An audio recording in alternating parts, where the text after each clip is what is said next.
tell you what, let's do it. Let's give some good practice here. And we'll do it once in English and twice in Tibetan, where we do it 3 times. Okay. How's that? Sure, I'm up for that. Okay. All right, I'll lead it.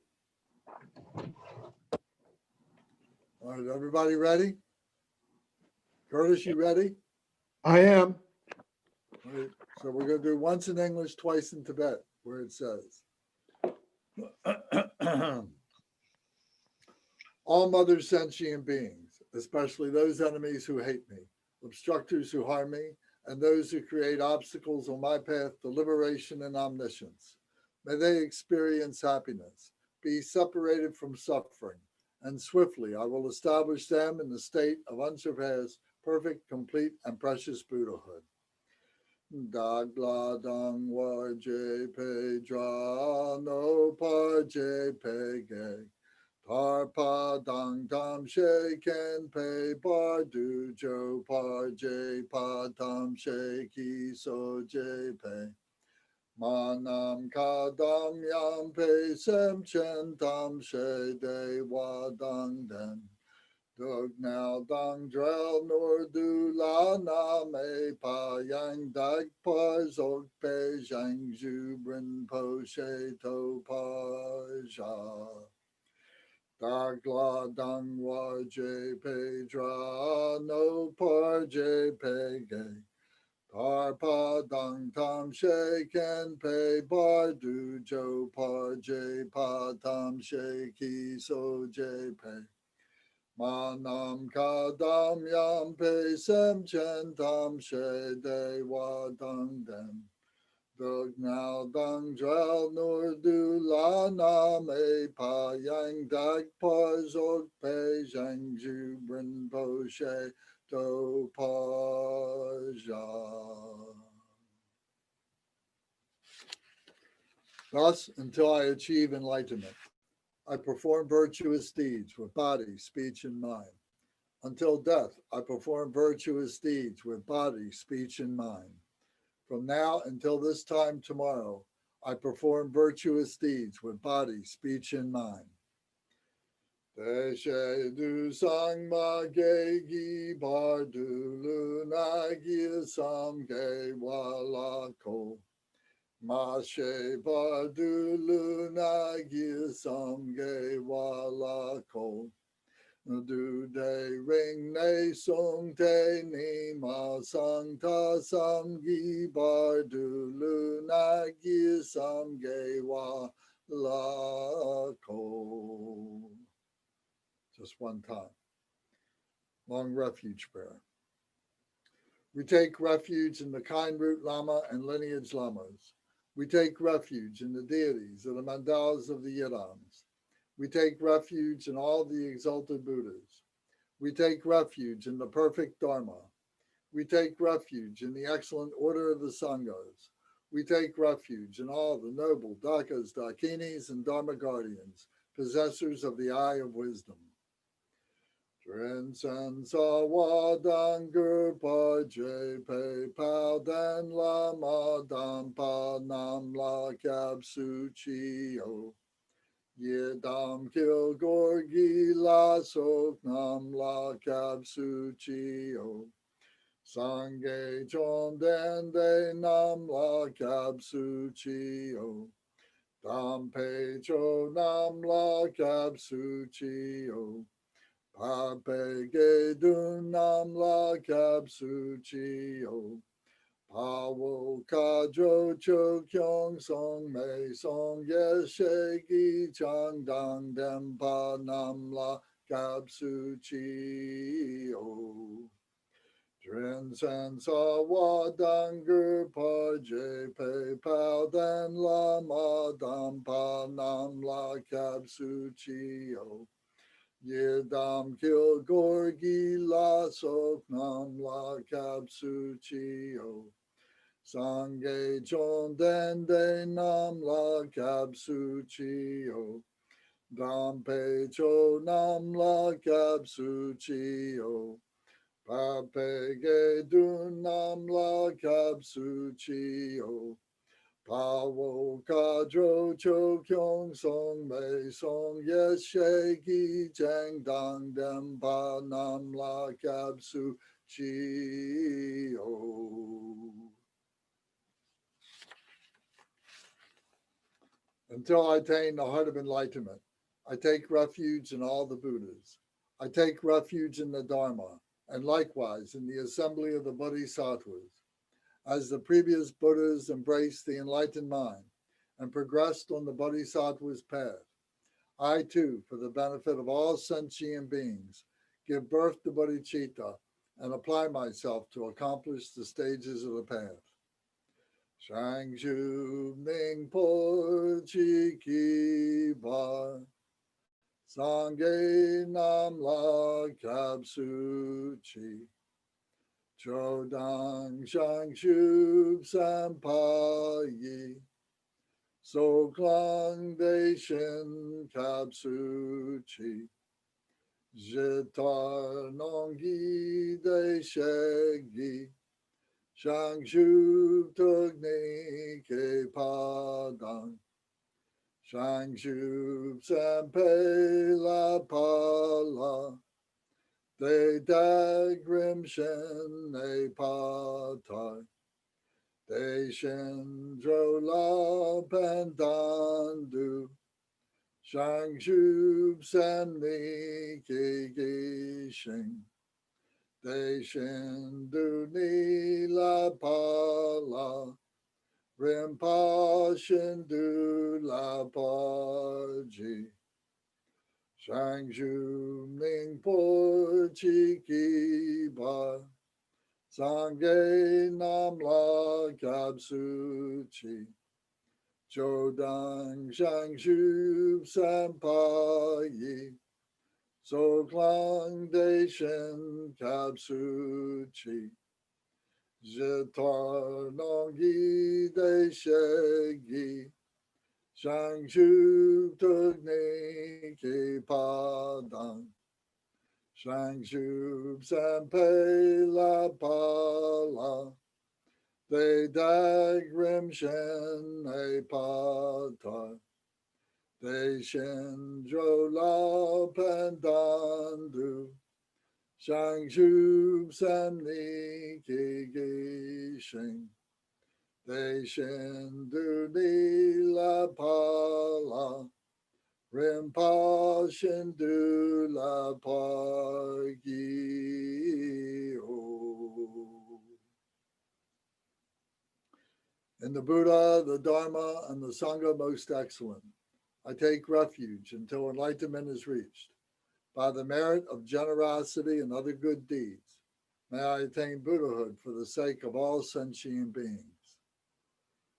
Sangye Chodang Soki Chodam La Shang Shu Badu Dagni Kapsu Chi Dagi Jin Soki Peso Namgi Chola Penshu Sangye Jupa Sho Sangye Chodang Soki Chodam La Shang Shu Badu Dagni Kapsu Chi Dagi Jin Soki Pe So Namgi Jola Penshir Sangye Jupa Sho.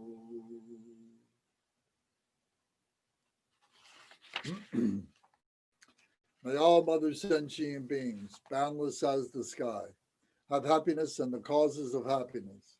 May they be liberated from suffering and the causes of suffering. May they never be separated from the happiness that is free from sorrow.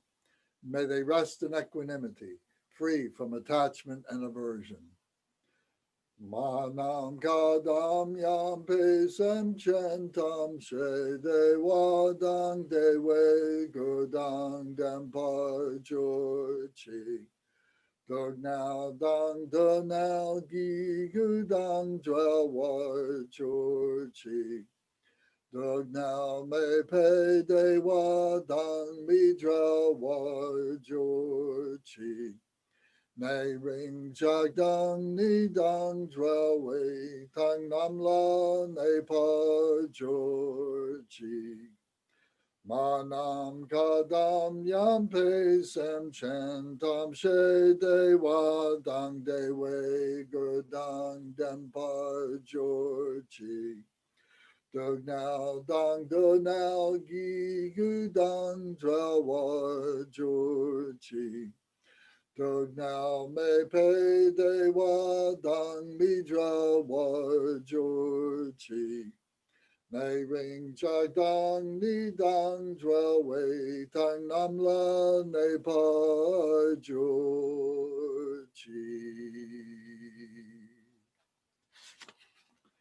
Now we'll do the 100 syllable purification mantra of Vajrasattva. So if you have your 101 book, it's on page 8 and 9. If you're in the Deity Yoga book, it's page 88.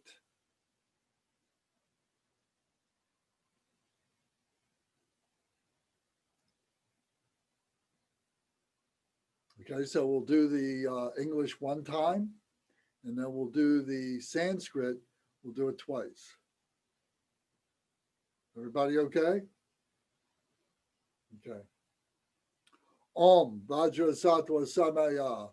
Help to protect my vow to purify myself. May you remain firm with me. Grant me the complete satisfaction. Grow with me. Be loving towards me. Grant me the attainments to master the powers beyond body and nature. Show me all the deeds of body, speech, and mind. Make my mind heart good, virtuous, and auspicious. Revel in the bliss of the four joys, O Blessed One, who embodies the essence within me. Do not abandon me. Grant me the realization of the indestructible nature. Make me one with you. Thus I signify my unity with non-duality. Ah. Om Vajrasattva Samaya Manupalaya Vajrasattva Tenopa Dristadredo Me Bhava Suto Kayo Me Bhava Supo Kayo Me Bhava Anuraktu Me Bhava Sara Siddhi Me Prayatsa Sara Karma Sutsa Me Sitsan Shriya Kuru Hong Ha ha ha ha ho Bhagawan Saratada Gata Bajra Mame Munsa Bajri Bawa Mahasamaya Satwaha Om Bajra Satwa Samaya Manupalaya Bajra Satwa Tenopa Dristadredo Me Bawa Suto Kayo Me Bawa, Supo Kayo Me Bawa, Anuraktu Me Bawa, Sara Siddhi Me Prayatsa, Sara Karma Sitsa Me, Sitsan Shriya Kuru Hong, Ha Ha Ha Ha Ho Bhagawan, Saratada Gata Bajra Mame Munsa Bajri Bawa Maha Samaya Satwaha.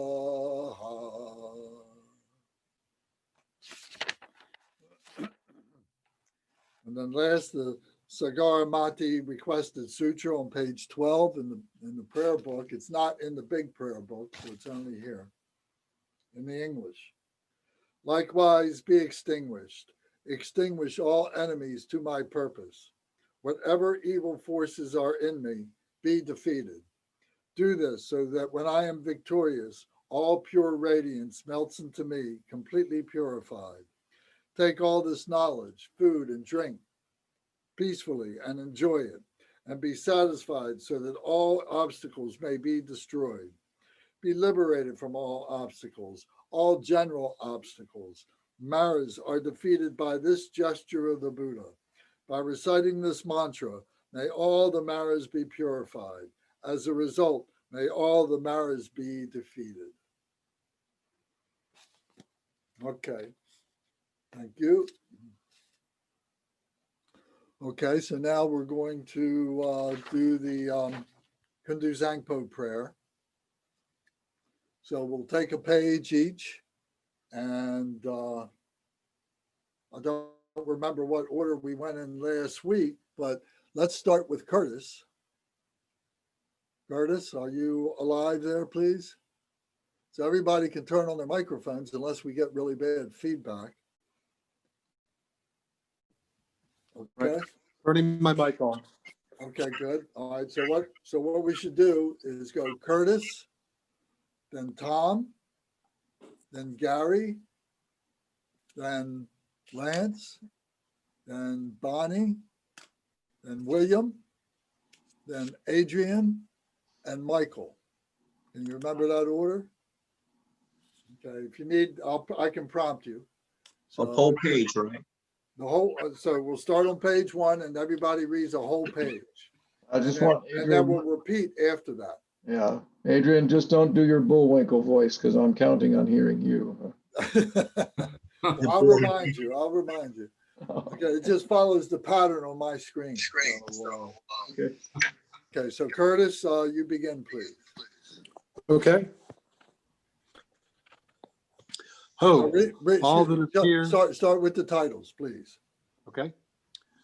The powerful prayer of aspiration from the Tantra of the Great Perfection that reveals the all-penetrating wisdom mind of Samantabhadra, revealed by Rigzin Godim.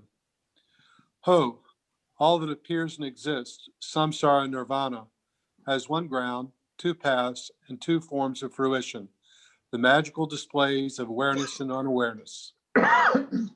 Through this, Samantabhadra's prayer of aspiration, may all attain complete and perfect awakening within the palace of Dharmadhatu, the absolute sphere. The basis of everything is uncompounded, a self-originating expanse, vast and inexpressible. Tom? Beyond the names Samsara Nirvana, this in itself, when seen, is awakening. But in their ignorance, being wandering in samsara, may all sentient beings throughout the 3 realms realize the meaning of the engulfable ground. I, Samantabhadra, now the ground's reality, which is without cause or condition.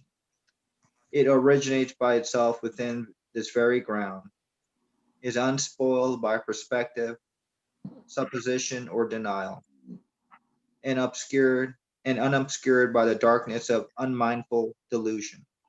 That which is self manifest is thus without fault. Sorry. When abiding in genuine intrinsic awareness, there is no fear, even at the triple world's demise, nor is there attachment to the 5 sensory delights. In self-originating awareness, free of concepts, there is neither solid form nor the 5 poisons. The unobstructed clarity of awareness is one in essence and 5-fold in wisdom. Through the ripening of the 5 wisdoms, the 5 original Buddhist families arise. And through wisdom's further expansion, 42 peaceful Buddhas emerge. With the upsurge of 5-fold wisdom's power, the 60 blood-drinking Harukas appear. Thus, ground awareness has never known delusion. I am the primordial Buddha, and therefore, through this, my prayer of aspiration. May beings of samsara's 3 realms recognize self-originating awareness, so that vast wisdom may be perfected. Continuously, my emanations will appear in their many billions beyond imagining, manifest in varied ways according to need. Bonnie?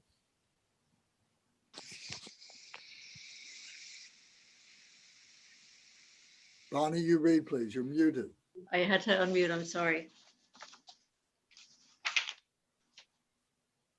Through this, my compassionate aspiration, may all the beings of Samsara's 3 realms escape their plight among the 6 classes. From the very first, since awareness does not dawn for deluded beings within the ground, they are entirely mindless and confused. This itself is unawareness delusions cause. And then, as if out of a sudden daze, there is anxiety and mental disquiet, from which notions of self and other and enmity appear, as this habitual tendency is then reinforced. William? Samsara unfolds in its regular progression. Thus, mind's afflictions, the 5 poisons develop, and actions born of these 5 poisons never end. Therefore, since the basis for being's delusion is lack of mindfulness and absence of awareness, through this, my aspiration as a Buddha, may all beings recognize their own awareness.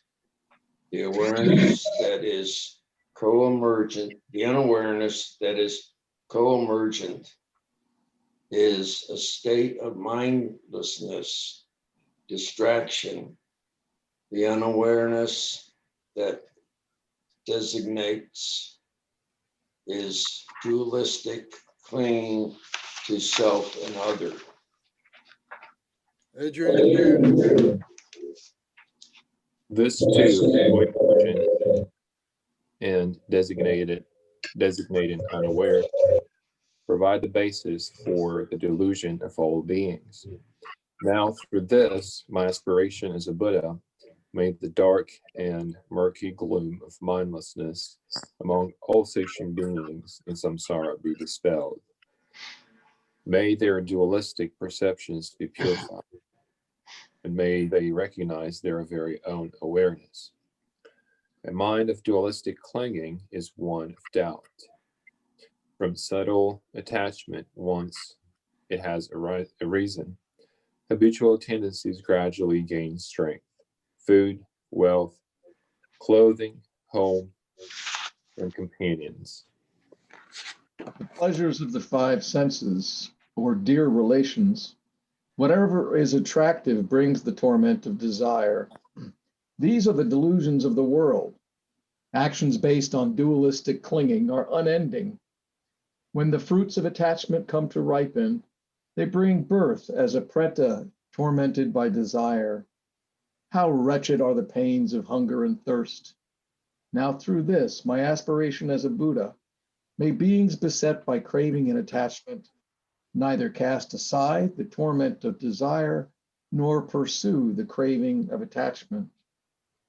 Curtis? But by allowing the mind to relax just as it is, may they capture the natural state of awareness and gain the wisdom of perfect discernment. Through the subtle stirrings of anxiety and fear towards the appearance of external objects, habitual tendencies of aversion are reinforced, opening the way to enmity, injury, and slaughter. When the fruits of aggression come to ripen, how harrowing will be the boilings and burnings of hell. Now, through this, my aspiration as a Buddha, may all the sentient beings of the 6 realms. Tom? Whenever they are beset by intense aggression, neither reject nor indulge it, but relax therein, capture the natural state of their own awareness, and gain the wisdom of lucid clarity. When the mind grows conceited, it brings thoughts of rivalry and disdain, and the rising of intense pride leads to the suffering of quarrels and disputes. When the fruits of such karma come to ripen, they bring both a deva subject to passage and fall. Now through this, my aspiration as a Buddha. May all sentient beings in whom conceit is born relax their minds there and then, capture the natural state of their own awareness, and realize the true meaning of equality. Habitual tendencies of intense dualistic clinging bring about the pain of self-flattery and contempt, and by inflaming conflict, dispute, and competition lead to birth in the azure realm of slaughter and mutilation, which in turn results and descent to the domains of hell. Now through this, my aspiration as a Buddha, may those in whom rivalry and antagonism take root. Not regard them as enemies, but relax there and then. Capture the natural state of their own awareness and gain the wisdom of unimpeded activity. Mindlessness, indifference, distraction, dullness, drowsiness, oblivion, insensibility, laziness, and stupidity result in helpless animal wandering. Now, through this, my aspiration as a Buddha, may the light of clear cognizance arise in those plunged into stupidity's gloom, and may they gain wisdom free of thought. All sentient beings throughout the three realms are equal to me, the Buddha and the ground of all. Yet for them it is but a base of mindless delusion. And now they engage in meaningless pursuits with sixfold karma as if deceived by a dream. Yet I am the primordial Buddha, guide to the six classes through my emanations. Through this, Samantabhadra's prayer of aspiration, may all sentient beings without exception awaken within the Dharma Dhatu, the absolute sphere. Aho, henceforth, whenever a powerful yogi with naturally clear, undiluted awareness recites this powerful aspiration, all sentient beings who hear it will awaken within the course of 3 lives. When Rahu seizes the sun or moon, whenever the earth rumbles or quakes, at the solstices or close of the year, visualize yourself as some mantra and chant this loud so that all may hear.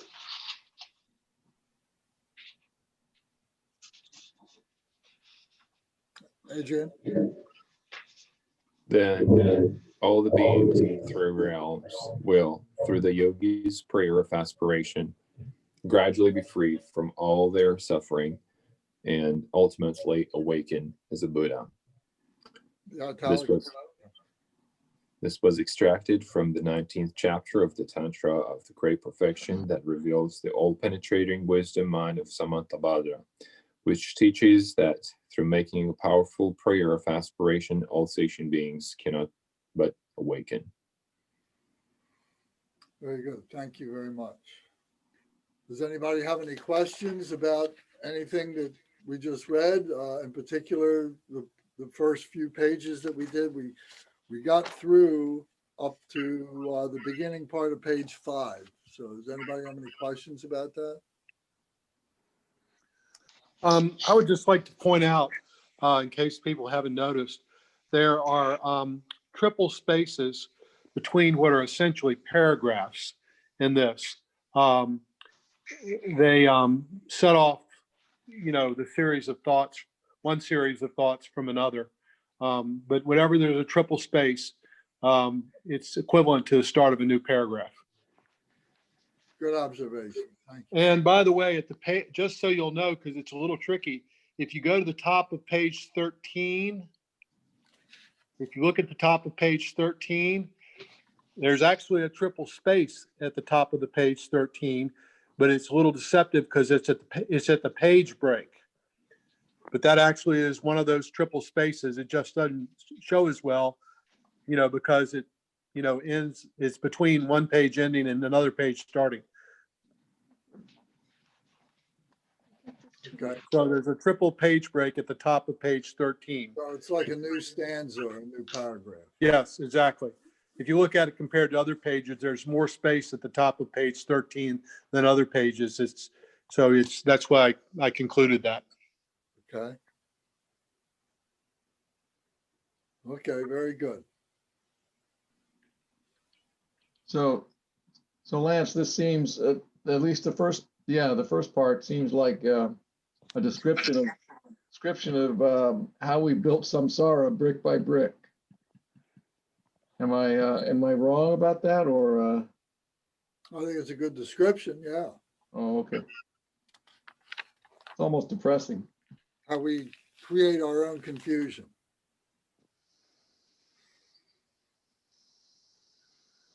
Okay, do you remember the ground, the path, and the fruition? Okay. And do you remember the references to the intrinsic awareness, which is, remember the word that we use for that, the word of rigpa? That's the word that we use for intrinsic awareness, or pristine cognition. In English, pristine cognition, the clear light. Okay.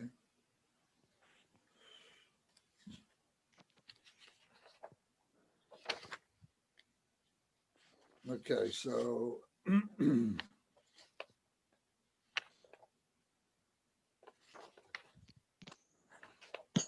all right, so where we left off was on page 5 in the 3-line break that Curtis pointed out to us. And so we begin now the examination of delusion. So it says from the very first, since awareness does not dawn for the deluded beings within the ground, they are entirely mindless and confused. So from the very first, so in other words, from our very beginning, as we take birth and we are born and so on and coming into the world, and since our awareness, since our rigpa has not dawned on us yet, that we are deluded beings within this ground of this beginning part here of not being understanding what is happening around us. So it says they are entirely mindless and confused. So there's a oblivion consciousness that they are unaware. Oblivion consciousness, that's what they are aware of, just oblivion. So this itself is unawareness, delusion's cause. So this is the chaos, delusion's cause. So delusion is another word for ignorance. So we create these delusions that are based on our not knowing the things that we would like to know but don't know. And so we're so ignorant that we don't know what we don't know. So there's lots of things that are always there to know. And then we create these personas. We create these delusions for ourselves. We create these life, characterizations of who we think we are and what we think all this around us is. So these are delusions. Delusions cause. If anybody has questions or comments, speak right up. Just turn your microphones on and speak right up. So now, and then, as if out of sudden days, there is anxiety and mental disquiet, from which notions of self and other and enmity appear. So out of this delusion come our emotions. And the delusion is we don't think we have emotions, but meanwhile, the delusions and these emotions are taking on physical aspects in our lives, like this anxiety and mental disquiet, this jumping around with our mind, not being able to focus, and so on like that. Plus all the other things that we have, jealousy and hatred and anger, aggression, greediness, attachment, aversion, and so on. So all this is becoming manifest in our lives. So there's anxiety and mental disquiet. So the disquiet is that the mental is that the mental is not calm, that we're not calm, we're agitated. So with from which notions of self, so the notions are just ideas, fabrications, fantasies, notions of self that we actually exist, that we think we exist, and we are the best of ourselves and that other beings exist, and all this phenomenal exists, and enmity. So enmity is hostility. So that word enmity is hostility, because we build up these fears, and to protect us from the fears, we create this hostility, this aggression, and so on, towards beings who are threatening to us. So as this habitual tendency is then reinforced, so as we are doing this over and over again, samsara unfolds in its regular progression. So samsara, the ocean of suffering, begins to, unfold. We begin to see all these different things in our lives. We haven't yet identified it as samsara. We don't recognize that we are suffering in all of this. And this is our regular progression. So this regular, the word regular means natural growth. So meaning, from the time that we are born, and as we go through our childhood, go through our teenage years, and all the different subsequent times of our lives and everything, is this natural progression. And another word for this is accretion. ACCRETION. And in one of the other translations of this prayer, they use the word accretion over and over again, where this natural growth, where this regular, growth of our lives is being conveyed to us, is being taught to us. So this accretion is this natural growth that we go through. And so this natural growth is progressive, that there are degrees on which it is structured, that it is built, and so on. It's the natural way that it happens, that it manifests. So we need to recognize that. Sometimes we through our lifetime, and whether it's our lifetime or others, but we can witness that some people aren't making those stages progress, and they will be stuck on a stage. Something that should have been solved in childhood doesn't get solved, but then it pops up again in teenage years, and maybe it doesn't get solved there, or teenage problems that should get solved as a teenager don't get solved, and they carry on into our 20s, and then likewise into the 30s and 40s and 50s. So as I've said before, we go through these 10-year or so cycles, 10, 11 years cycles, and these things come back to us, and we may recognize certain situations or certain people in terms of their behavior or the way that they land on us, that we say, I've been here before. This seems so familiar, and it really begins to take shape in being able to recognize that when we get into our 20s and when we get into our 30s and into our 40s, we begin to recognize those cycles, these things coming round. As we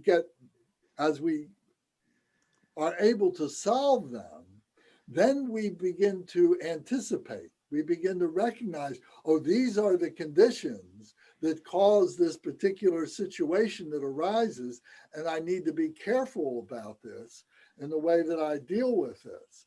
And so we're showing that we are maturing and progressing along this path. So, but otherwise, if we don't recognize that, then we are again blindsided, and then have to deal with what might have been this childish problem that we had to solve, or teenage problem, or something like that. So can you see the point of the way this goes round and so on? Does this mean it says from the very first, since awareness does not dawn.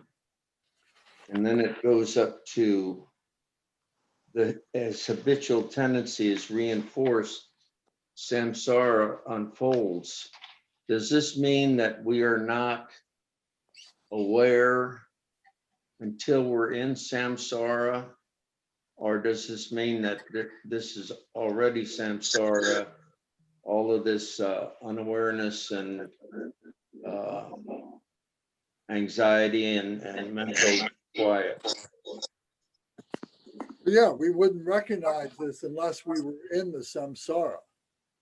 You know, unless we were a bodhisattva, that we were a being who was transcendent of samsara, but they would have had to go through samsara.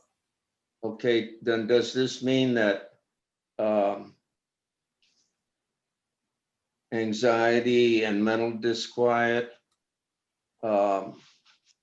are the things that we're supposed to work on to get out of the samsara? Are we aware of these things? No, I say, is working on anxiety and mental disquiet, are those the things that have a tendency to get us out of samsara? To get us out of samsara? Yes.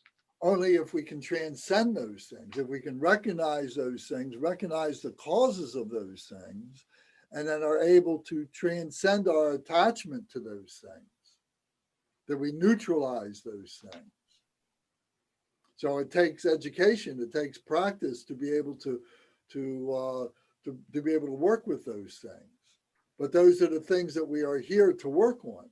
For most of us, you know, we're everyday common people, and this is what we have to work on.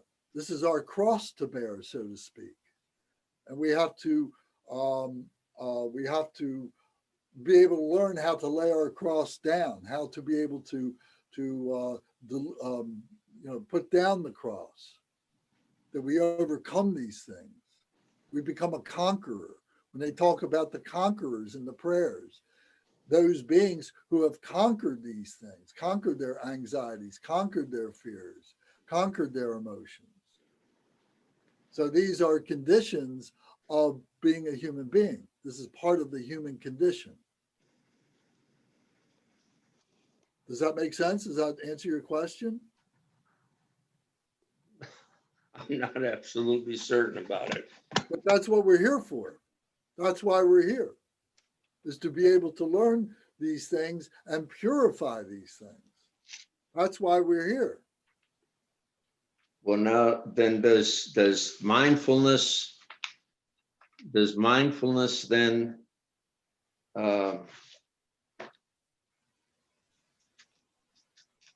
assist us in working with that? Of course. Or is mindfulness just getting us lined up to be aware? Mindfulness has many different levels. Mindfulness is being aware that we're suffering. And then mindfulness through our teachings, through our learnings and so on, we find the causes of those things that are distracting us and causing us the suffering. And then the mindfulness then reminds us of what it is that we need to do to neutralize those things. So mindfulness is being aware of our situation at any particular point in time, any particular point in our progression, being mindful. And being mindful of where we came from, being mindful of where we are, and being mindful of where it is that we want to go. So being mindful is more important than any of the other practices going forward. They are all mindfulness practices. Okay. So you can say that everything that we do in our Buddhist practices, the stages of meditation, etc., are to increase our mindfulness.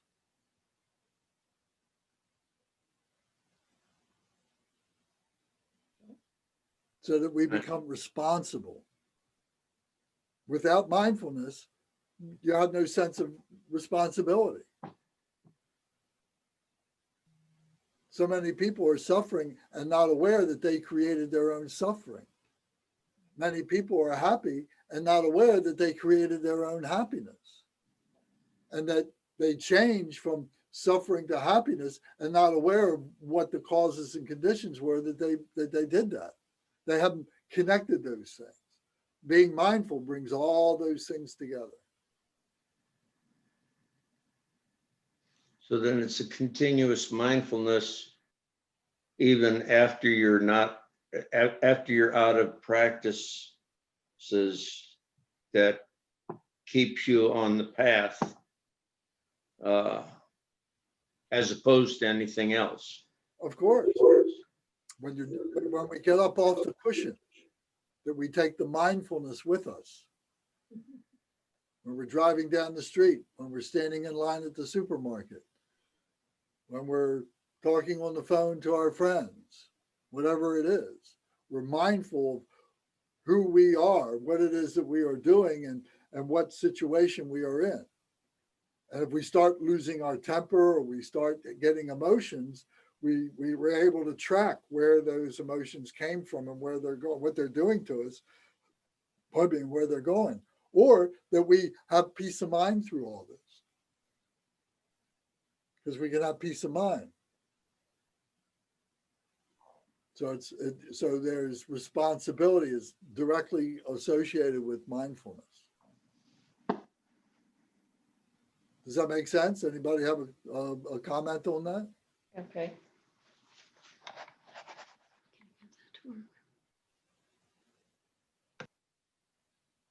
Okay. So we see this natural growth progression. That's what this point is, so what this sentence is saying, that this is unfolding, this suffering is unfolding as this natural progression. So next we have to become aware of it. So there it says, thus mind's afflictions, the 5 poisons develop. So there's our emotions, the 5 poisons, right? The 5 poisons that are the least common denominator of the 84,000 poisons, or the 84,000 emotions, excuse me, but the 5 poisons are the basis of those 84,000 emotions. So they develop. And actions born of these 5 poisons never end.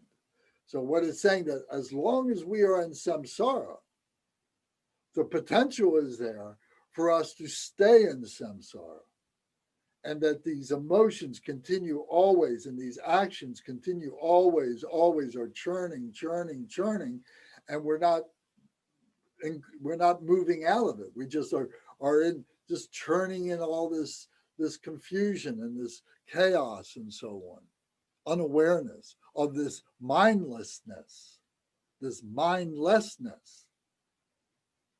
So through our teachings and our practices, we are learning mindfulness. We are learning about how this works, how this manifests, what the causes are, what the manifestations are, and how to apply the antidotes to transform these things, to be able to neutralize these emotions.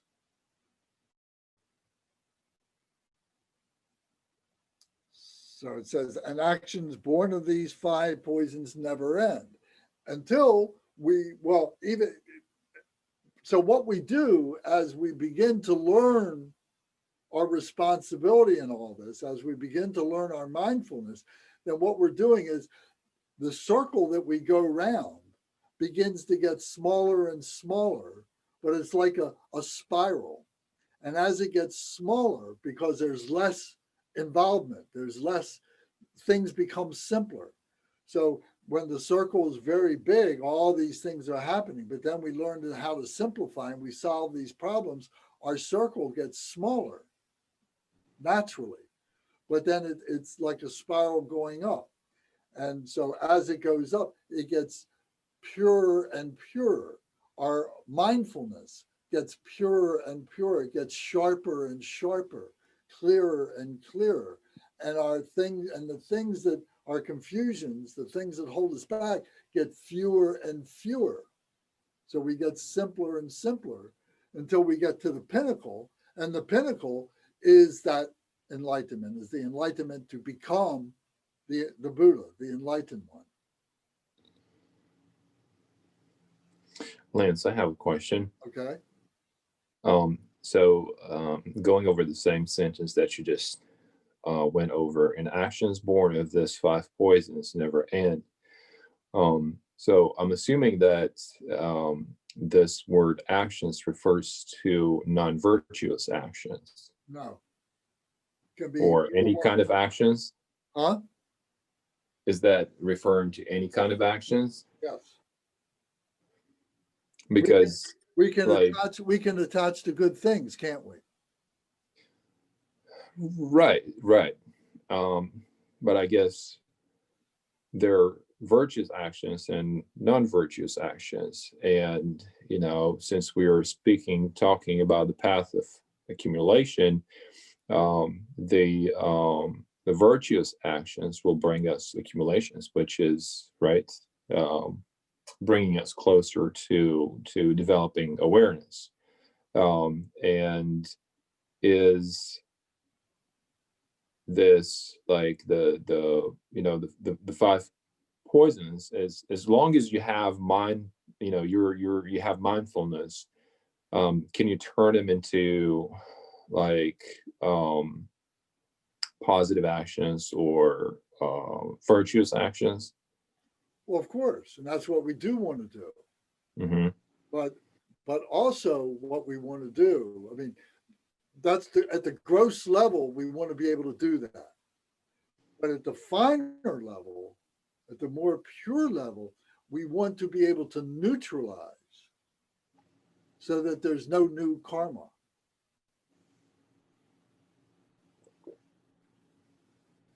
So you neutralize it by not engaging in any actions?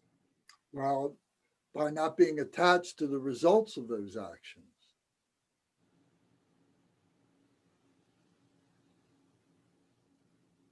I gotcha. So we can attach to the suffering of the negative actions, the negative results, right? But we can also attach to the positive things, and then arrogance and conceit develop from that. And then we suffer from that. Then we wind up suffering from that and causing suffering with other beings from that. So if we can use whatever we needed to do in our action to be able to negate whatever that result of positive behavior or the positive result, if we don't attach to that, then that's what we want to do. We don't want anything pulling us back. We want to simplify. Gotcha.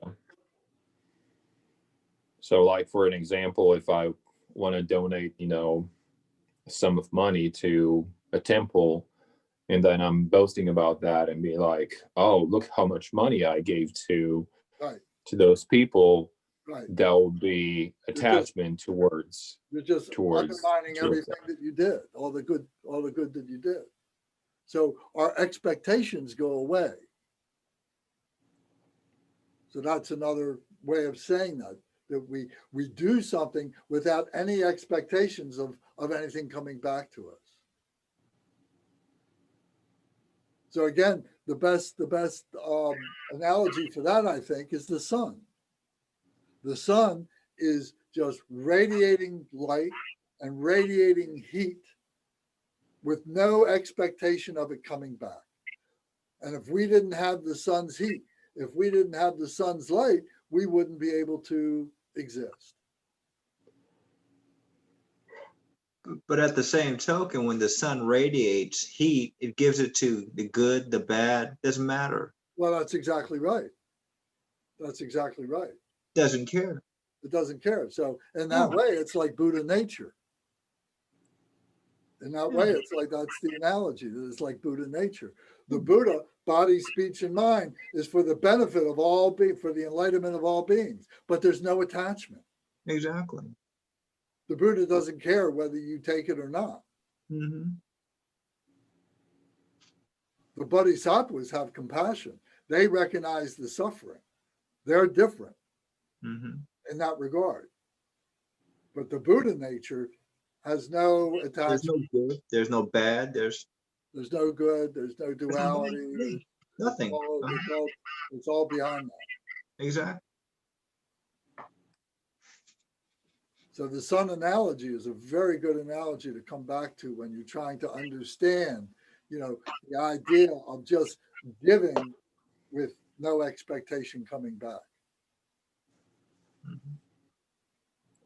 Action, just pure action for the sake of enlightenment.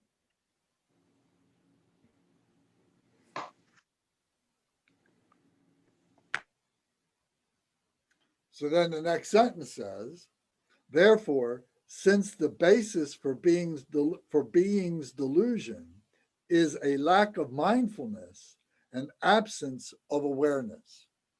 So since the basis of being's delusion, of their ignorance, is the lack of mindfulness, it's their mindlessness and absence of awareness. They don't know what they're doing. We don't know what we have been doing in the past. Maybe we don't know what we're doing now, but we're trying to rectify that. We're trying to educate ourselves, and we're trying to practice mindfulness. We're trying to develop that.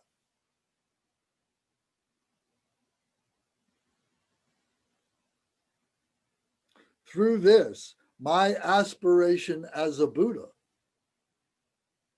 may all beings recognize their own awareness, Rigpa.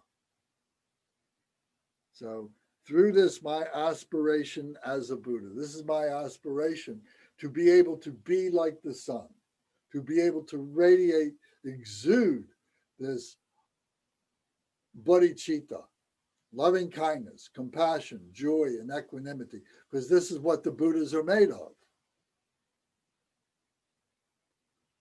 May all beings recognize their own Rigpa. Why do they need to recognize their own Rigpa, their own awareness? Why?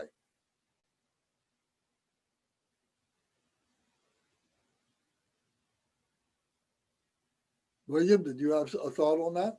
Yeah, so they have mindful behavior, and they can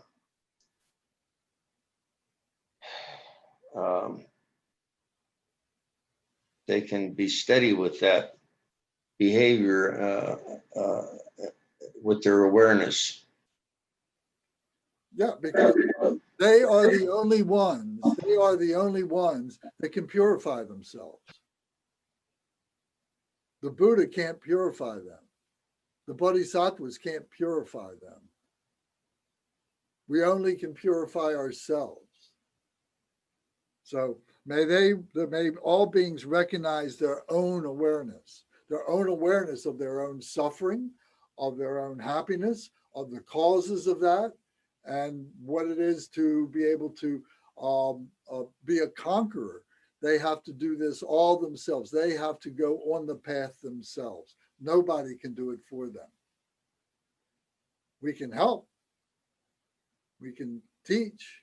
We can guide. But everybody's got to do it for themselves.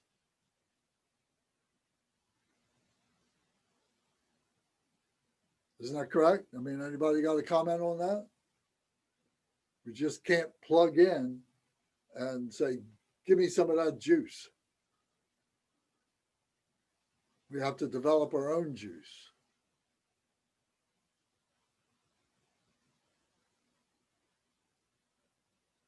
Okay.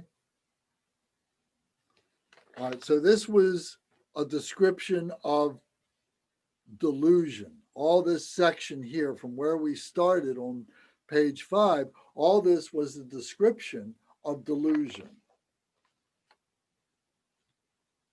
So now we move to the next group here, where it begins, it says, the unawareness that is co-emergent is a state of mindlessness, distraction.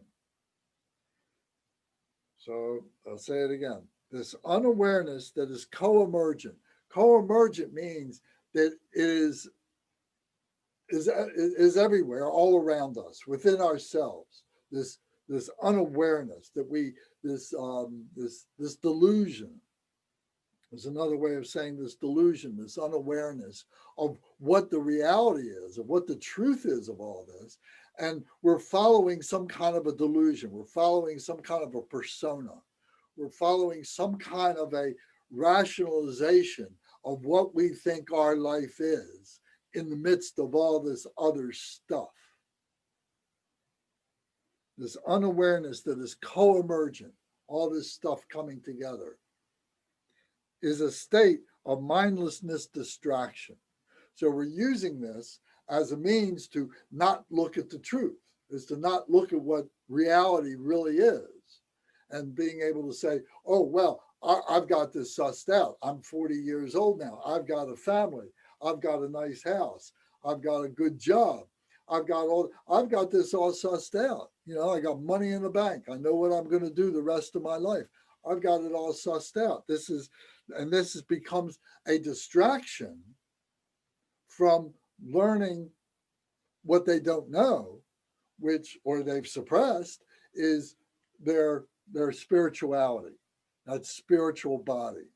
They've got their physical body sussed out. They've got their intellectual body sussed out, but they don't have their spiritual body sussed out in this situation, in this what is being explained here. Hey, Lance. Yes, sir. When you were talking about delusion, you were talking about it's basically equivalent to ignorance, right?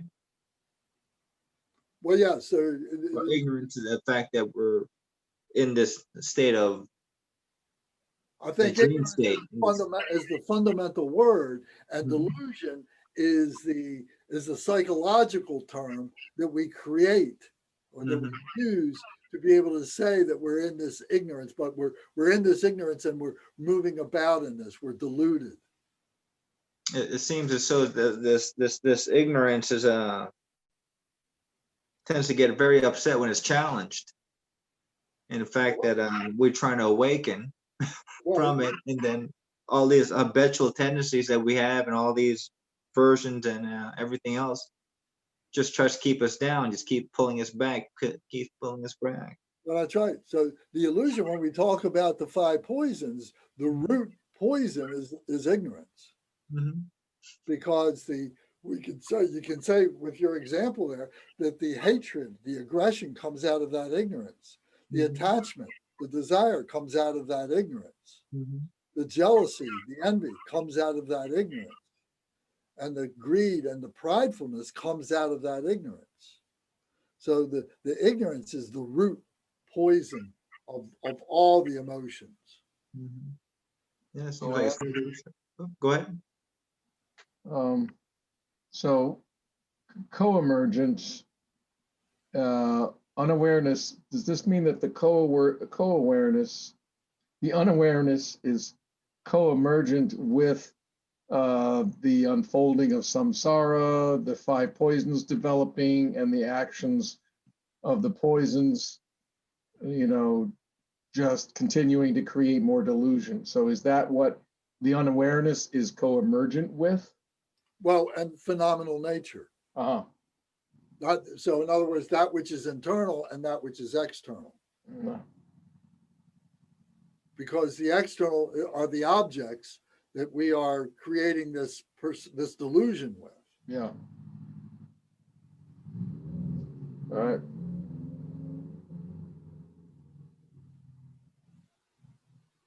Tough situation. Yeah.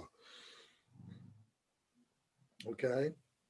So this unawareness that designates, the unawareness designates, points out, is dualistic clinging to self and other.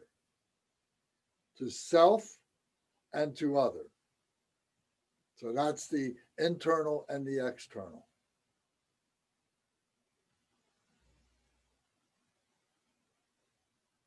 So it says this unawareness that designates is dualistic clinging to self and others. So in other words, this designation is a pointing out. So the pointing out is our suffering, our happiness, and all the things that are in between, all the myriad emotions and so on. These are the designations of our interaction with all this. So when we start getting tired of this, when we say, I've had enough of this life, not that, and I'm looking for a better way to live my life because of all these designations, then we start looking, to that which is, our true nature. What is this that I have within? Who am I? What is this? What is my purpose? And is there this spirituality or whatever, however we might want to use, to term that spirituality? Is there this connection between us all and all this nature? Is there something else that is there that brings all this together?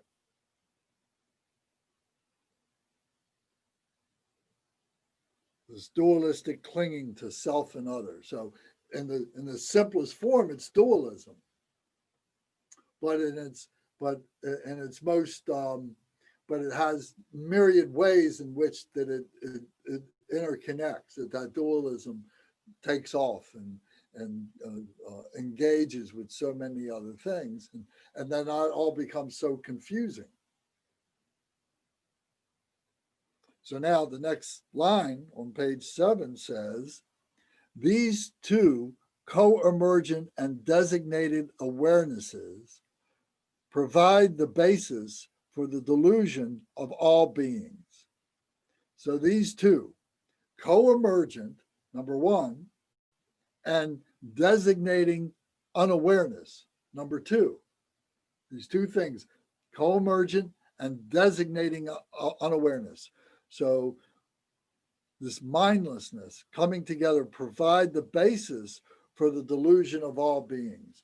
So this is what we see, that all these beings, all these migrating beings, we say, migrating because they just keep going through samsara. You've seen that, you've read those words, you've said that word, migrating beings. It means that they are just in this samsara, just migrating around, like animals migrate from one feeding ground to another during the seasons of where it is that they live. They just migrate from one to the other. They never escape it. They're always just migrating around. They're not really, exalting. They're not rising up above it. So this co-emergent and designating unawareness, this ignorance. So, human beings have the power to change. This is what makes human beings unique in the scheme of all the sentient beings. So they have all these signposts, they have all the ability to recognize, but they're not seizing it, they're not bringing it together. And why? Because they may not have the karma for it, they may not have the awareness for it, and they may not have the leisures and the endowments. Going back to the 4 thoughts that turn the mind, the precious human life. They may not have the 8 leisures and the 10 endowments.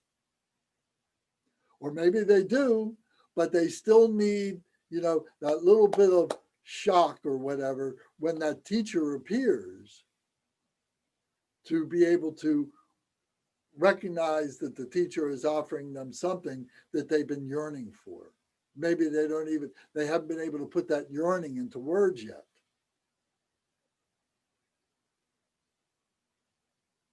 So this is the basis for the delusion of all beings. This is the ocean of samsara,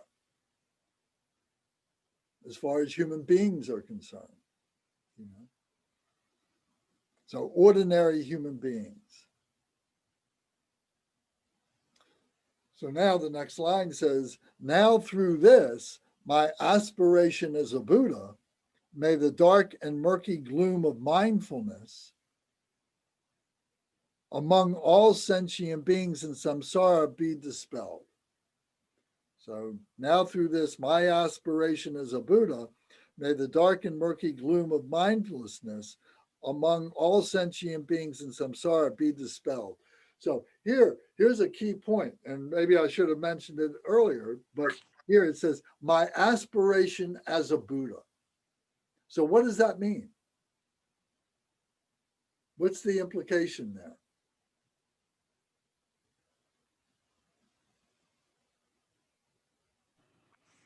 That's the effort towards developing awareness. So are they a Buddha at that point? No. Right. So as my aspiration as a Buddha.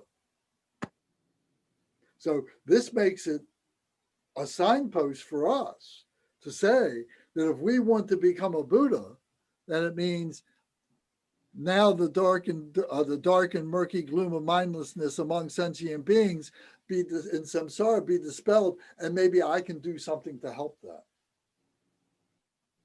And what's the first thing that I can do? What's the most powerful thing that I can do to start that process?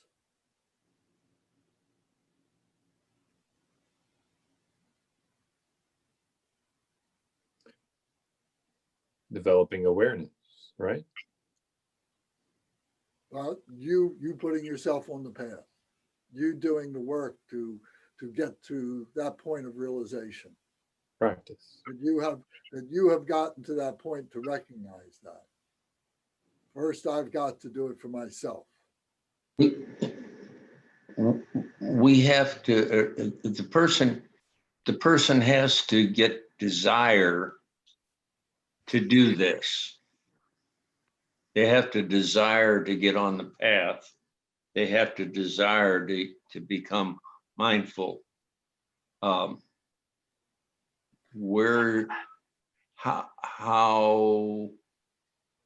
does this desire develop?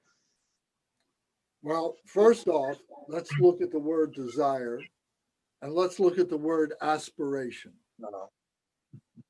Because I think that desire, at least in my mind, we can talk about this because it's interpretation, but desire has this implication of the emotions, of the root poison. So as soon as we say desire, right away, I think that there's an association with negativity, with unwholesomeness. However, but that desire does mean that there's some kind of a yearning, that you want to do something. But if we say that we have an aspiration, I think an aspiration, to me, just means a pure desire, a pure wanting, a pure desire to want to help other beings to become something. I aspire to be something better. Yeah, but you have to have a desire before you can have an aspiration, because without having a desire, you can't have an aspiration. Without, you're just not intelligent enough. You're just not aware enough to have that. Without that. The desire is the I understand. primordial I can't disagree with you. I can't argue with you. thing. Yeah. But I think it is a contemplation that we all need to go through. This is understanding the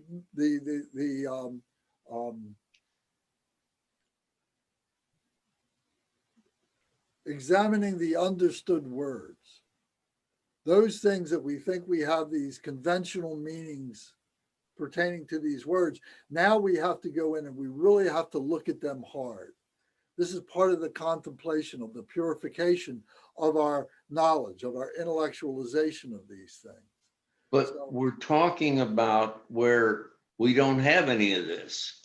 Don't have So any. we have to talk about it as what it basically primordially means, not this some glorified thing in the future, but what it is right here and now.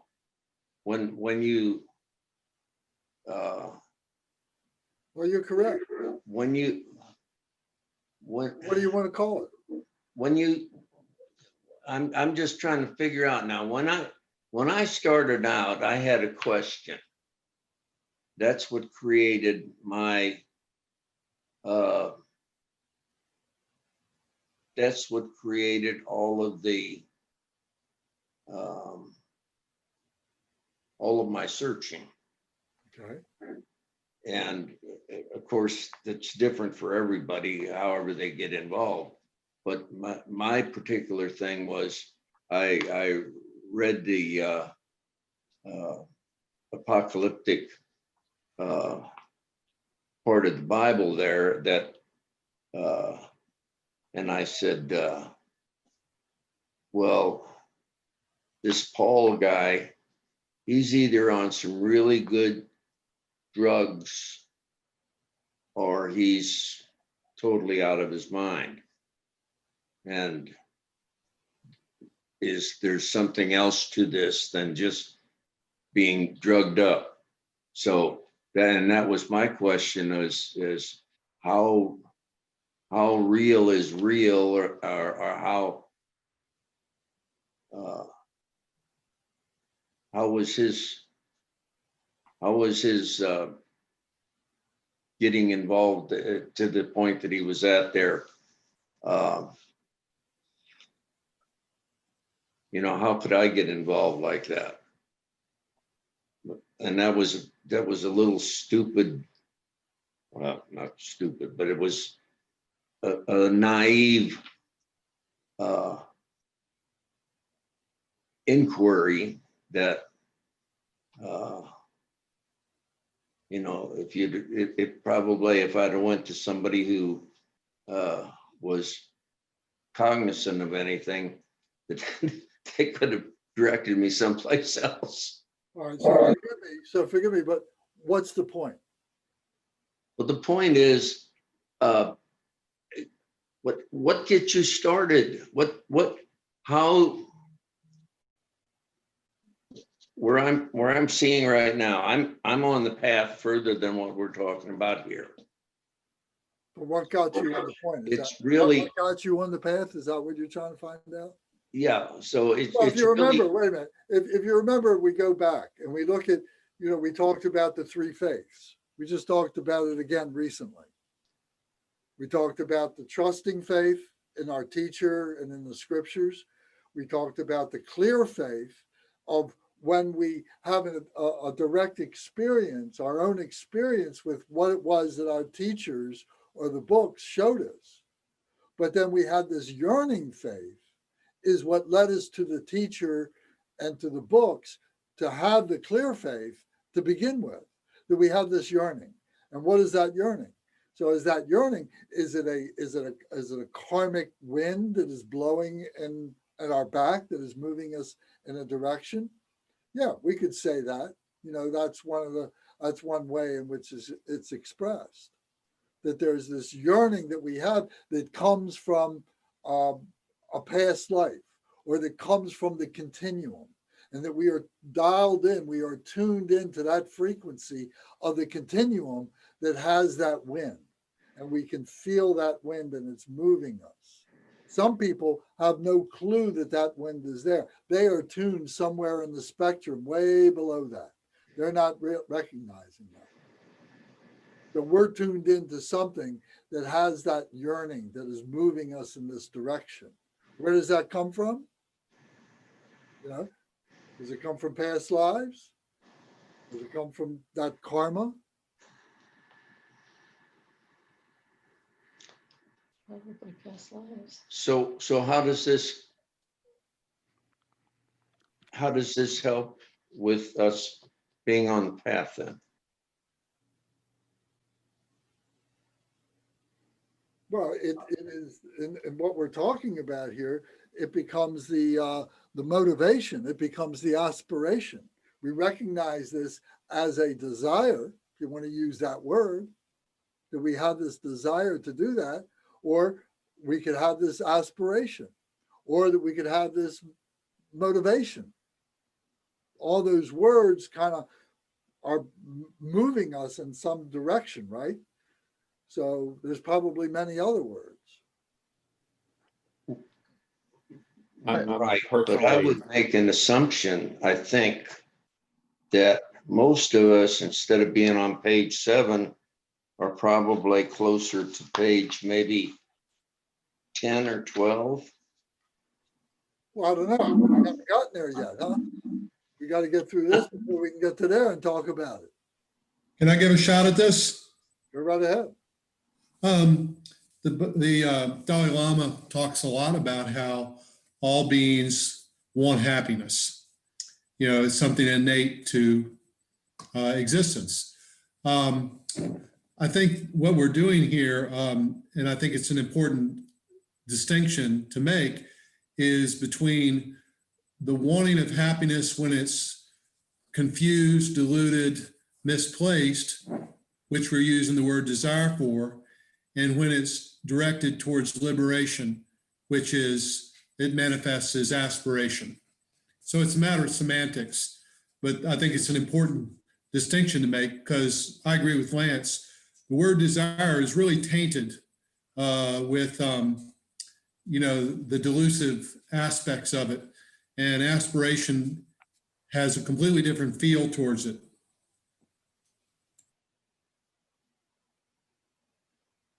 Okay, thank you. Have anybody else got a comment about it? Yeah. I agree with that myself. And just you know, in a daily practice, when you do your practice, it's I think when you drop everything and you stop searching, that's when you get the results. And that's not, you know, I wouldn't call that desire, but because like Curtis was saying, that has other connotations, like you're attached to the result of the practice. But when you do that, the results don't come. So that's at least what I've learned through my practice. And I'm kind of like trying to stay away from having a desire to obtain Buddhahood or developing awareness. But my aspiration drives me towards that. So that's how I see it. Okay, anybody else? So I try to remember that this is a prayer that's probably been given for people like me to recite, to sort of remind myself of these benchmarks, as it were. So I see sort of a progression from recognition to aspiration to perhaps action. And so when I realize the depths of my delusion, then I get a chance to aspire. Without desire, it's just sort of automatic. When you recognize your ignorance, there's nothing to desire but freedom from ignorance. So then there's an aspiration. And the aspiration, I think, is all of our aspirations. So when we're doing the prayer, the prayer actually uses our on occasion. So I think it leads us to the point where we get to know what we're supposed to be doing. You know, what's next is what we need to do in order to help others, in order to as a species or as a soul group or whatever, for us to sort of take that next step.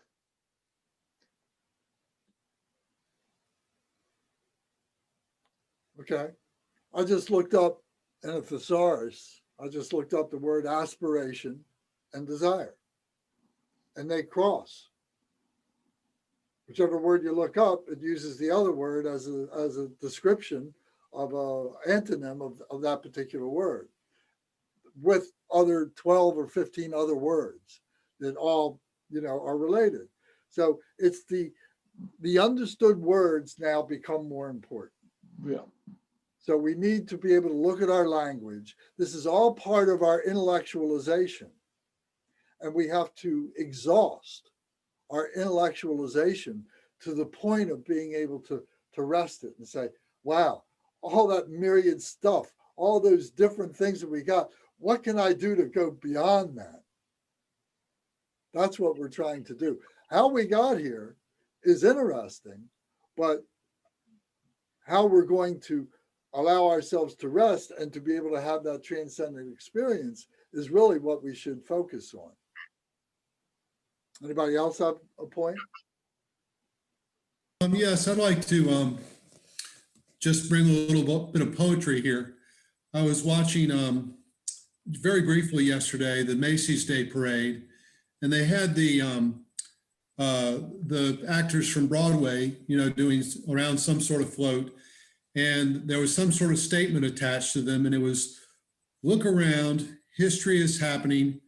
It's good to be alive." And I cite that because that goodness to be alive, I'm not looking at it as a Buddhist idea in any way, but that affirmation of life, of being, of existence in some way. There's a sort of affirmation of all of being as having an element of that desire for happiness, that desire to be alive. And, and I know, and I guess I'm not really being so poetic here, it's kind of poetic, but, a lot of times in Jungian thought, they use the word eros, which is a very desire sort of word, but that impulse of eros in us is really the desire to live. There's something inherently positive about it. It's a desire for happiness, if you will. And anyway, I'm just musing on the word desire in different connotation. Okay. Let me finish this section, and then there's something to draw this together, maybe put a bigger perspective on it to be able to see this. So we're just talking about this line where it says, "Now through this, my aspiration as a Buddha, may the dark and murky gloom of mindlessness among all sentient beings in samsara be dispelled. May their dualistic perceptions be purified, and may they recognize their very own awareness." So this comes through circumspection. This comes through analysis. This comes through investigation that has been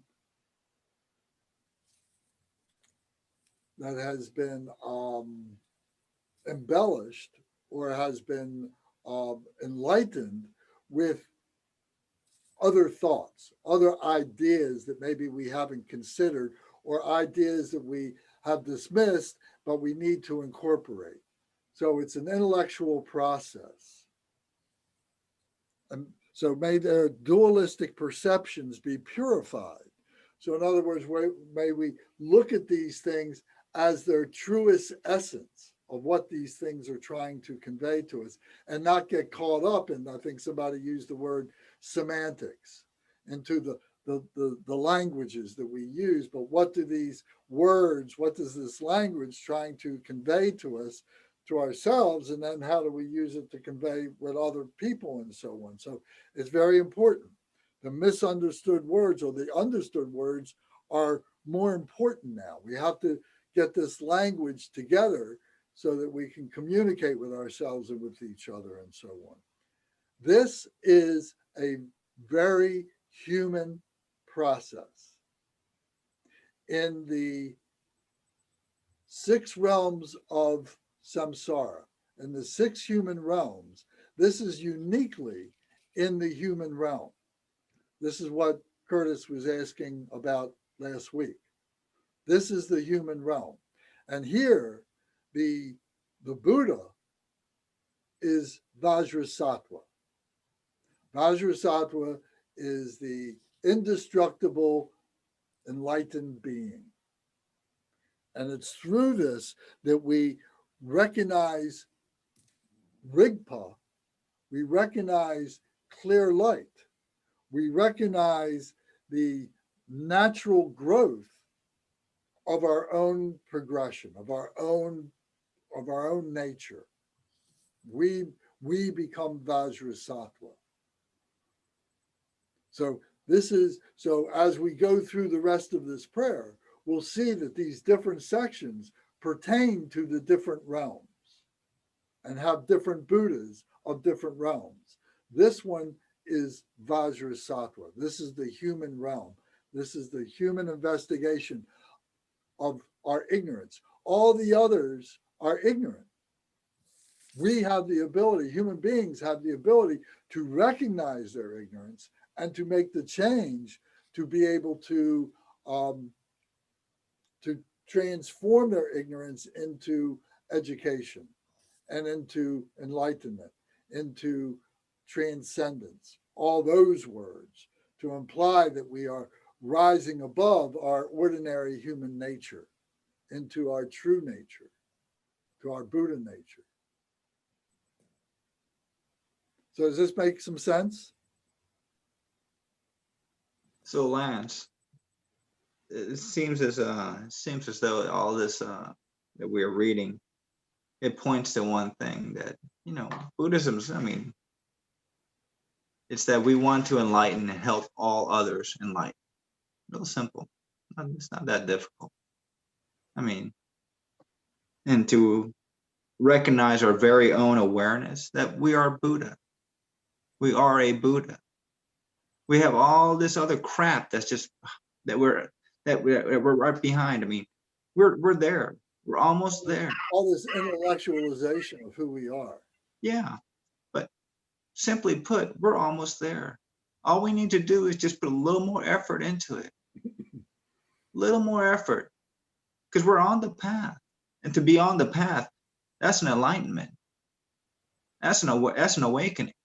That's right, and it comes in progressive stages. So at each stage is a ray of light. Each stage is an insight. Each stage is something is an enlightenment. Exactly. And like said Bill, the reason we're here because we planted the seed. And that's the reason that we recognize that we are a Buddha. There's 7 billion people on this planet. Now, those 7 billion, how many people actually realize this? A fraction. A fraction of a fraction. Exactly.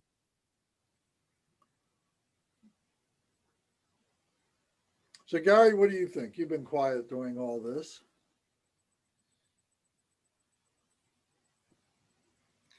You should be grateful. I've been having since I've started with Buddhism and many of these sessions,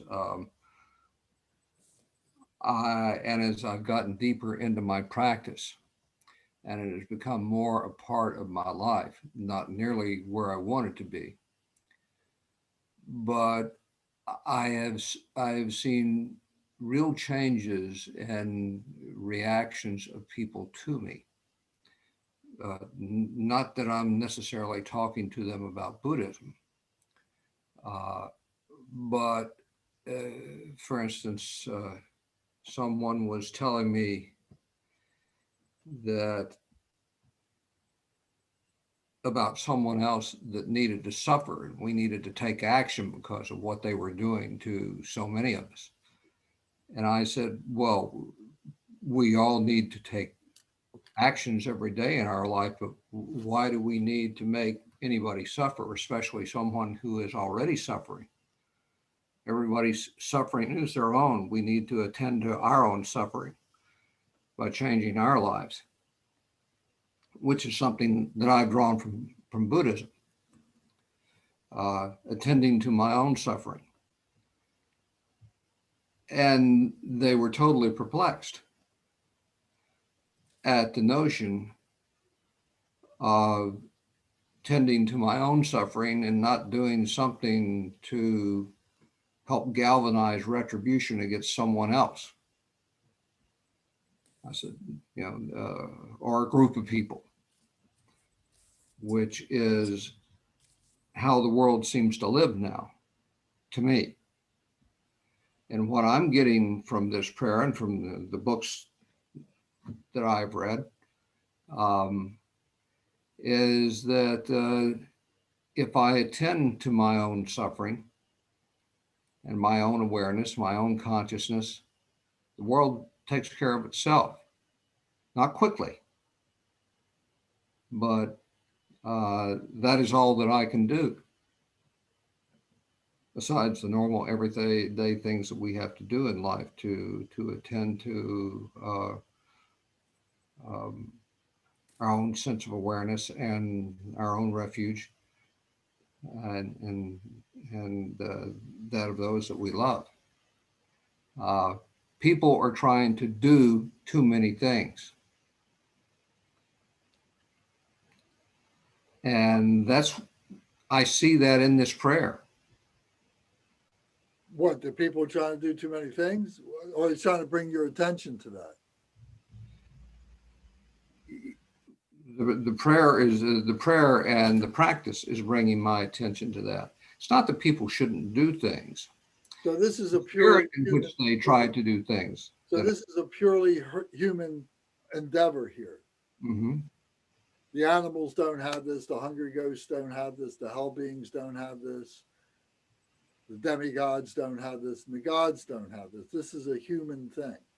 This is an important part of this stanza to be able to recognize that. So what you are describing is a purely human thing that we come to recognize. That is the way I'm seeing it as I relate to it, and as I relate to how my practice is affecting the way I view things and I view people.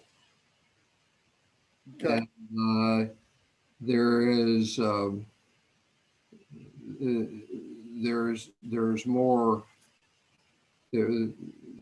more sense of well-being and quietness within me. It's not that I'm not outraged by some things that I see, but I recognize, exactly where my place in that picture of life is. Okay.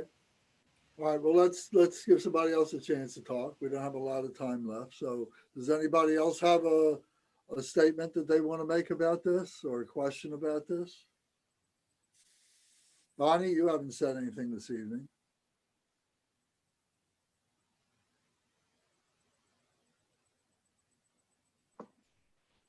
Well, I'm trying to take this in. This is a different level than what I focus my practice at. My practice is more of chanting and prayer and meditation. And when it gets really intellectual like this, I sit back and I try to absorb what I can from it. But a lot of it, truthfully, just goes by me. And that's okay.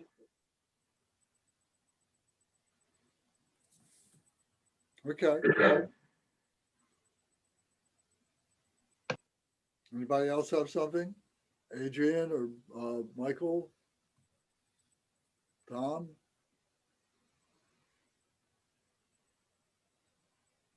I think then the next few pages is going to resolve the, whatever tension has been prompted in our consciousness.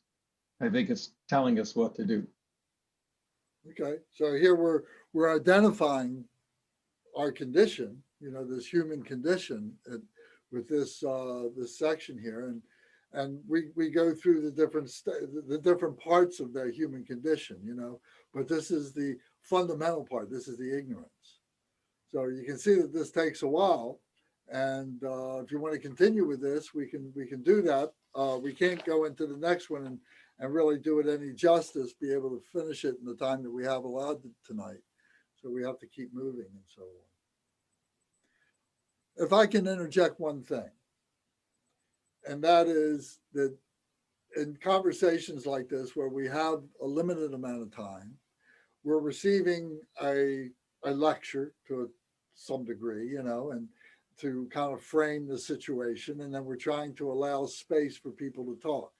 And something I learned a long time ago, being in business and being able to have meetings and conduct meetings, was called the 2-minute rule. And this was articulated, I think, first by Dale Carnegie. I don't know if anybody ever took any Dale Carnegie classes, any courses in Dale Carnegie, but the art of conversation.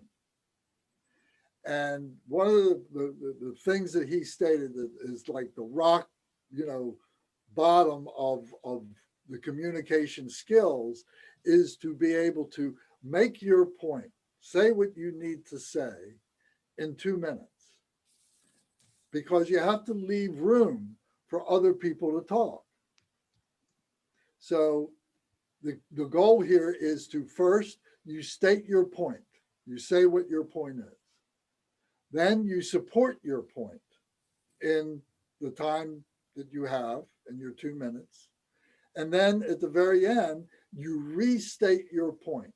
You may say it the same exact words that you used the first time, or you may use different words, but it's usually very helpful to say, here's my point. I'm talking to you about how it is to have the art of conversation so that we can have meetings that progress and everybody gets to speak and everything. And my point is that we have this 2-minute rule. So if we follow this 2-minute rule, everybody's going to be very happy with this. And then you stop. You're over. You're done. And then you wait, you know, for the next person to speak or who's ever called on or something like that. But it's a very useful thing to be able to organize your thoughts, because we all, you know, want to express ourselves, and we're all, you know, learning to do that with a vocabulary and a whole thought system that is brand new to most of us, you know. So it's good to be able to think about being concise. So reading the text ahead of time, being prepared, being able to formulate a couple of questions, maybe write some things down, take some notes, and so is all helpful to this. But it helps us to progress in this kind of a study group, you know. And 201 is a practice session. This is why we started this, was to apply the academics of what we've been learning in 101 and now apply it in 201 in practice. So the conversations that we have is part of that practice. So I hope I didn't grind the point too much, but I just want to say that.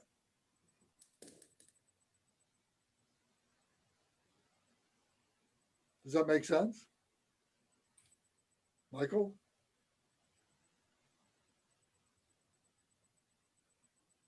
Curtis? Everybody's good? Okay. All right, well then, unless you got something else you want to talk about, you know, we'll pick this back up next week, and we'll start with the next group, which is desire. So we just talked about ignorance. Next, we're going to talk about desire. And all this is within our delusion. You see, this is all part of our delusion, who we are, what this is around us, what's internal and what's external, this delusionary thing. Now we're really looking at this, and it's Kuntuzangpo that is leading this, that is showing us this, because it's Kuntuzangpo that is beyond all this human nature stuff. This is his gift to us. This is the prayer of Kuntuzangpo for our benefit.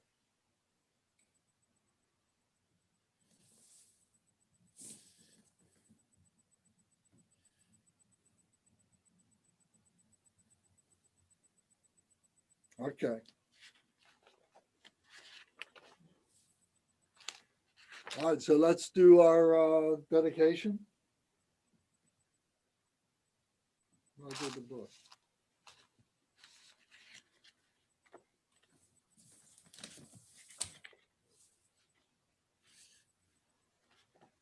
So we go to page 18, and we'll go through and do the lineage and the Dharma and the dedication prayer by Jigden Sumgun.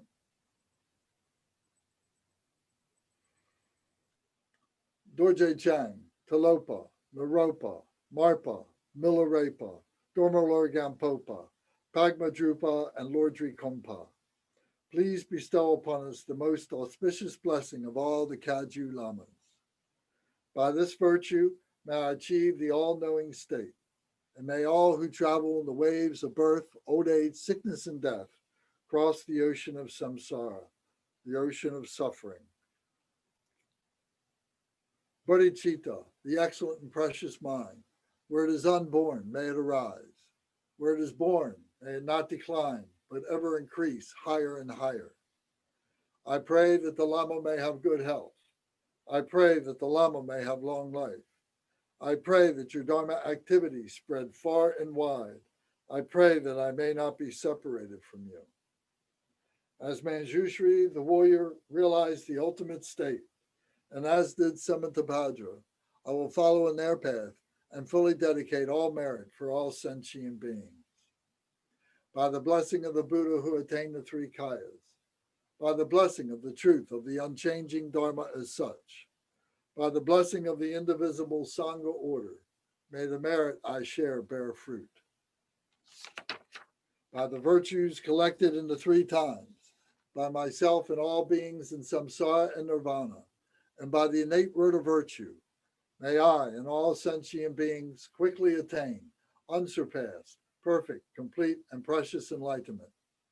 May the teachings of the great Sri Kumbha Ratna Shri, who is omniscient, Lord of the Dharma, master of interdependence, continue and increase through study, practice, contemplation, and meditation until the end of samsara. Glorious, holy, venerable, precious, kind root and lineage lamas, divine assembly of yidams and assemblies of Buddhas, Bodhisattvas, Yogins, Yoginis, and Dakinis, dwelling in the 10 directions, please hear my prayer. May the virtues collected in the three times by myself and all sentient beings in samsara and nirvana, and the innate root of virtue, not result in the 8 worldly concerns, the 4 causes of samsara, or rebirth as a Shavaka or Pratyeka Buddha. May all mother sentient beings, especially those enemies who hate me and mine, obstructors who harm, misleading Mars, and the hordes of demons, experience happiness, be separated from suffering, and swiftly attain unsurpassed, perfect, complete, and precious Buddhahood.